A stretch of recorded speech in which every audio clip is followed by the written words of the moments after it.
নমস্কার।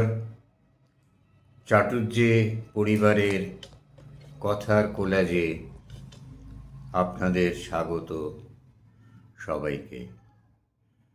আমরা অনেকদিন ধরেই বিভিন্নভাবে বলছি, বোঝাতে চাইছি যে প্রকৃত ইতিহাস কিভাবে অবদমন করা হয়েছে, জানতে দেয়া হয়নি, বিশেষ করে বাঙালি ও বাংলার ইতিহাস। এর পেছনে শুধু যে মোগল শাসকদের অবদান ছিল তা নয়, শুধু যে ব্রিটিশ শাসকদের অবদান ছিল তাও নয়, এর পেছনে আছে তিন শাসকের মিলিত অবদান। শাসক তিন নয়, তিনের অধিক। সময়ের কথা বলছি। মোগল, মুসলমান শাসন, ব্রিটিশ শাসন এবং তারপরের দীর্ঘ সময় ধরে মুসলমান ও ব্রিটিশ প্রভাবিত স্বাধীন সরকার, তার শাসন। ইতিহাস শুধু বাংলা বাঙালির নয়, সমগ্র ভারতেই ইতিহাসের প্রচুর বিকৃতিকরণ ঘটেছে। আমার মতো মূর্খ মানুষও যদি সেটা বুঝতে পারে, দুটো একটা ধরতেও পারে, তাহলে আপনারা বিদ্বজ্জন। আপনারা কেন চুপ করে থাকেন জানি না। আজকে বলবো সন্ন্যাসী বিদ্রোহের কথা। কিছুদিন আগে আমি বারাণসীতে নাগা সন্ন্যাসী দশনামী সম্প্রদায়ের, তাদের যে ব্যাপক প্রতিরোধের ফলে আওরঙ্গজেবকে পালিয়ে যেতে হয়েছিল মন্দির ধ্বংস না করে, তারপরে অবশেষে ধ্বংস করেন, কিন্তু সেই ঘটনা বিবৃত করেছিলাম। কিন্তু সেটা সন্ন্যাসীরা মোগলের বিরুদ্ধে প্রতিবাদে রুখে দাঁড়িয়েছিল, ঠিক কথা, কিন্তু সেটা সন্ন্যাসী বিদ্রোহ ছিল না। ইতিহাসই বা বলি কেন? মূল ইতিহাসে পাঠ্য বইতে বিশেষভাবে স্থান পায়নি যে বিদ্রোহটি সন্ন্যাসীদের দ্বারা সংঘটিত, সেটি হলো সন্ন্যাসী বিদ্রোহ। এটা হয়েছিল 1760 থেকে 1800 সালের মধ্যে, মূলত 1763 থেকে 1800 সাল। এই বিদ্রোহ কোম্পানির বিরুদ্ধে প্রথম ভারতীয়দের সংগঠিত বিদ্রোহ বা প্রতিবাদ। এই সময়ে বাংলা বিহার অঞ্চলে মুর্শিদাবাদ, জলপাইগুড়ি, রংপুর, এই সমস্ত তিস্তা নদী এর ধার ধরে যে সমস্ত জনপদ, সেখানে প্রবলভাবে সন্ন্যাসী বিদ্রোহ দেখা দেয়। সন্ন্যাসী বিদ্রোহ বলতে আমাদের হিন্দু সন্ন্যাসীদের সঙ্গে কাঁধে কাঁধ মিলিয়ে লড়াই করেছিলেন ভবানী পাঠক। হিন্দু সন্ন্যাসীদের প্রধান ছিলেন, তিনি সিদ্ধিনাথ পাঠকের সন্তান।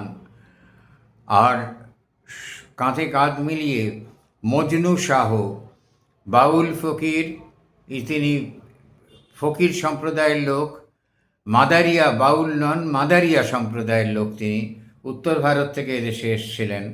তিনিও ব্যাপকভাবে ভীষণভাবেই সন্ন্যাসীদের সপক্ষে হয়ে যুদ্ধ করেছিলেন, প্রতিবাদ করেছিলেন, বিদ্রোহ করেছিলেন ব্রিটিশ সরকার তথা কোম্পানির বিরুদ্ধে।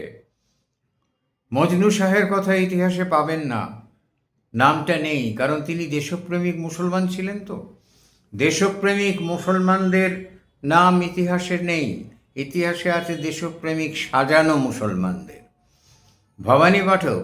ভবানী পাঠককে আমরা চিনতাম না যদি না বঙ্কিমচন্দ্র চট্টোপাধ্যায় তার অমর উপন্যাস দেবী চৌধুরানীতে ভবানী পাঠকের অসাধারণ চরিত্র চিত্রণ করতেন।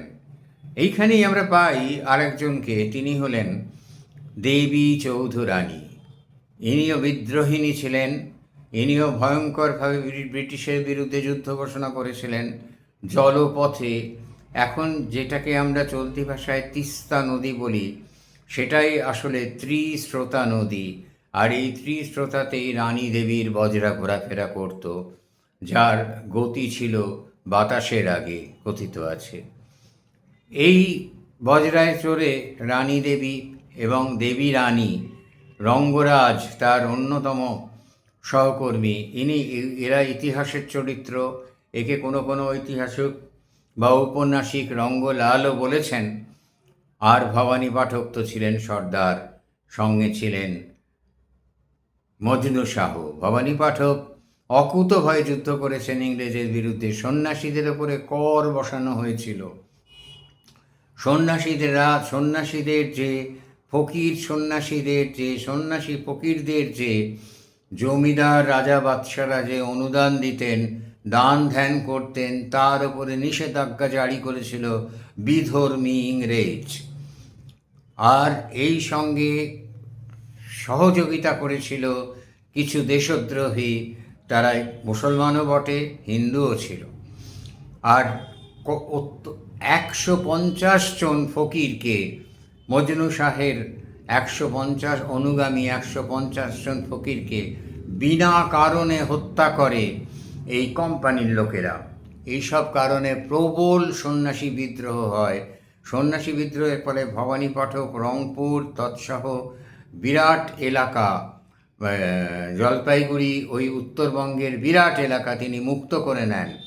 কিন্তু শেষ পর্যন্ত ইংরেজের সঙ্গে পারার কথা নয়, পারেনও নি।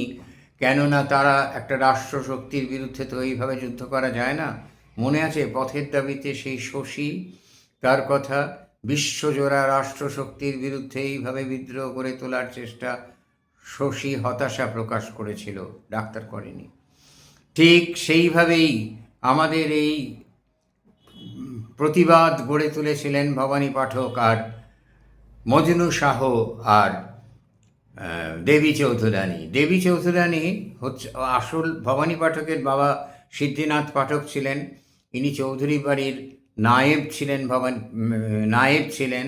ভবানী পাঠক সেখান থেকে বিদ্রোহী হয়ে জঙ্গলে গিয়ে সংগঠিত করেন বহু সন্ন্যাসীকে, সংগঠিত করেন শোষিত কৃষকদের, সংগঠিত করেন নানাভাবে সমাজের অত্যাচারিত মানুষদের।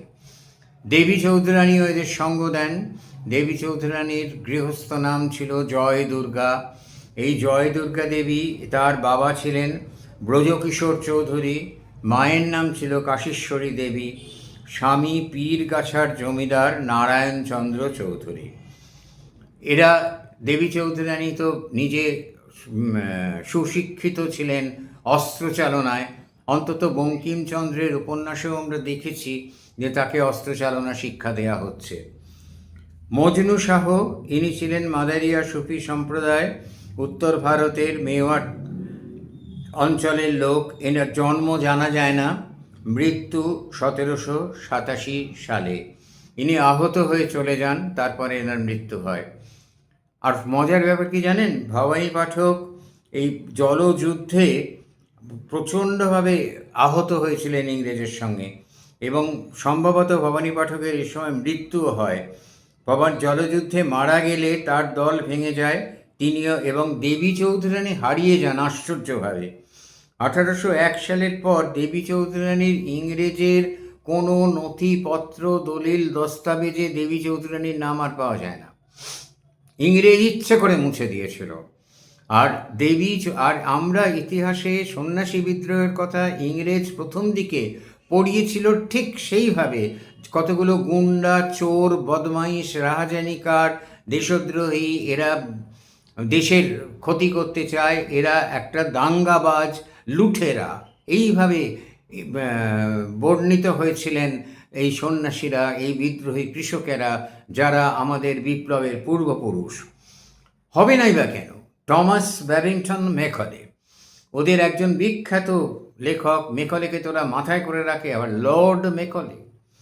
1835 সালে এর 2 ফেব্রুয়ারি তার মিনিট অন ইন্ডিয়ান এডুকেশন, এই বইতে বলেন, আমাদের একটি তাকে, ইউরোপের লাইব্রেরিতে একটি তাকে যত বই আছে সমস্ত এশিয়ার, সমস্ত ভারতের জ্ঞান ভাণ্ডারের তুলনায় সেটা বেশি। এতটা অহংকার।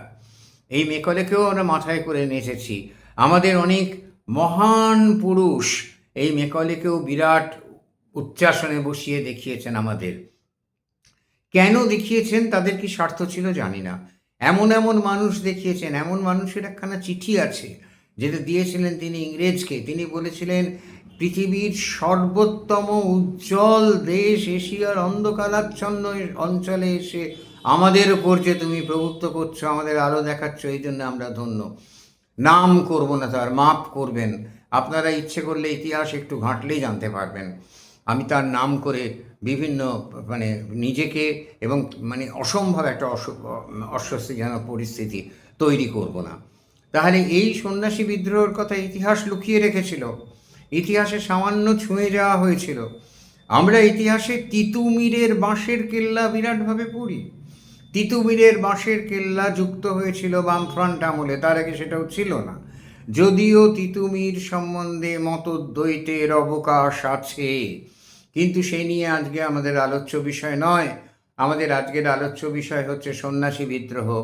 এই সন্ন্যাসী বিদ্রোহ, এই প্রকাণ্ড বিদ্রোহ, এই বিদ্রোহ ইংরেজের বিরুদ্ধে প্রথম সংগঠিত বিদ্রোহ। প্রচুর ইংরেজ সৈনিককেও প্রাণ হারাতে হয়েছিল। রঙ্গরাজ মারা গিয়েছিলেন মজনু শাহ, ভবানী পাঠক। আর জয় দুর্গা দেবী অর্থাৎ দেবী চৌধুরানী, তাকে অঞ্চলের সমস্ত মানুষ মা বলে ডাকত, মাতৃ সম্বোধনে। তার কি হয়েছিল জানা যায় না, ইংরেজ মুছে দেয় তার ইতিহাস। হয়তো এতটাই অত্যাচারিত হয়েছিলেন যে সেই ইতিহাস হয়তো ইংরেজের মতো মানে ইতিহাস বিকৃতকারীরাও সেই ইতিহাস লিখতে হয়তো তাদের কলম কেঁপেছে, জানি না তাঁর কি হয়েছিল। যাই হোক, এই শ্রদ্ধা নিবেদন করি ভবানী পাঠকের চরণে, শ্রদ্ধা নিবেদন করি জয় দুর্গা বা মাতা দেবী চৌধুরানীর চরণে, শ্রদ্ধা নিবেদন করি মুসলমান মাদারিয়া সম্প্রদায়ের সুফি ফকির মজনু শাহের চরণে, শ্রদ্ধা নিবেদন করি রঙ্গলালের চরণে, এবং আরও অগণিত মানুষ যারা সন্ন্যাসী বিদ্রোহে প্রাণ দিয়েছিলেন, সেই 150 জন ফকির সহ যে হাজারো মানুষ প্রাণ দিয়েছিলেন, তাদের সকলের চরণে নমস্কার।